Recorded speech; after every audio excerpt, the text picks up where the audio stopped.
জন্য আজকে special chicken roast আর পোলাও নিয়ে চলে আসলাম। অবশ্যই কমেন্টে দেখতে চাই আর অবশ্যই জানার জন্য তো পুরো ভিডিওটার সাথেই থাকতে হবে। তো চলুন দেখা যাক। আসসালামু আলাইকুম, আল্লাহর রহমতে সবাই ভালো আছেন, আমরাও আলহামদুলিল্লাহ ভালো আছি। কে কোত্থেকে আমার ভিডিওটা দেখতেছেন অবশ্যই কমেন্ট করে পাশে থাকবেন আর লাইক ফলো করে পাশে থাকবেন। রোস্টটা আমি দেশি মুরগি দিয়েই করব আর রোস্টের জন্য যা যা উপকরণ লাগবে সবগুলো আমি রেডি করে নিচ্ছি। যদিও বাদাম বাটাটা খুব একটা আমার বাসায় থাকে না এবং আমিও কোনো কিছুতে ইউজ করি না, তো সবাই বলতেছে যে বাদাম বাটাটার যদি একটু রোস্ট ভালো হয়, ঘন হয় জুলগুলা, যদিও রায়হান অনেক জুল পছন্দ করে। হাতে সবকিছু আমি পাটায় বেটে নিচ্ছি সব ধরনের উপকরণগুলা, তারপরে রান্নায় চলে যাব। এবং আসলে স্পেশাল গেস্ট লাগে না যদি স্পেশাল একটা মানুষ থাকে। যাই হোক, কম বেশি সবাই জানেন আমার রায়হান সবসময় এগুলা পছন্দ করে। সে চিকেন রোস্ট, পোলাও এবং চিকেন, বিশেষ করে চিকেনটা তার বেশি পছন্দ এবং সাথে যদি বিরিয়ানি হয় তাহলে তো আর কথাই নাই। বাড়ি থেকে দেশি মুরগি আনছি পর্যন্ত সে একদম বারবার করে বলতে আছে যে চিকেন রোস্ট খাবে, দেশি মুরগির আর পোলাও খাবে। তো তাকে আমি আসলে বলি নাই, সে স্কুলে চলে গেছে।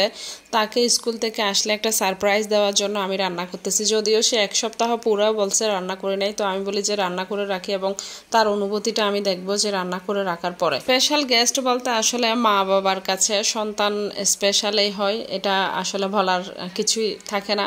তো যাই হোক, এদিকে পোলাওর জন্য আমি পাতিল বসাই দিছি এবং বেরেস্তাগুলো আর কি একটু একটু করে করতেছি। আর এদিকে হচ্ছে আমি একদম চিকেন রোস্টের জন্য যা উপকরণ সব কিছু দিয়ে একটা হচ্ছে কষাই ফেলছি যে এই মশলাপাতিগুলা। এখন আমি ওখানে রোস্টগুলা দিয়ে দিব। যদিও রোস্টগুলো আমি একটু একটু করে হালকা ভেজে নিয়েছি। ধরনের রান্নাগুলা বরাবরই আমি পারতাম না, এখনও খুব একটা পারি, ব্যাপারটা এরকম না। তবে চেষ্টা করতে করতে যায় অনেক হয়ে যায়, কিন্তু চেষ্টার বাহিরে আসলে কিছুই নেই। যে মানুষ যেটা নিয়ে চেষ্টা করবে সেটা পারবে, এটা হচ্ছে একদম 100%। রোস্ট বলেন, পোলাও বলেন বা বিরিয়ানি বলেন, অন্যান্য রান্নাবান্নাগুলা যদি আমার জন্য আমাকে রান্না করার কথা বলা হইতো তাহলে আমি কখনোই রান্না করতাম না এবং খেতাম কিনা সেটাও কিন্তু ছেলে বায়না করা শিখেছে এবং কথা বলতে শিখেছে, সবকিছু জানতে শিখেছে, খেতে শিখেছে। তখন থেকে আমাকে এই রান্নাগুলা শিখতে হয়েছে বা আস্তে আস্তে, যদিও এখনো খুব ভালো পারি তা না, কিন্তু চেষ্টা করতে করতে হয়ে যাচ্ছে। সময় আমাদের আবদারগুলা ছিল মা বাবার কাছে আর এখন আমার সন্তানের আবদারগুলো আমার কাছে। তো আসলে মা হওয়ার পর অনেক কিছুই চেঞ্জ হয়ে যায়, অনেক কিছুই জীবনে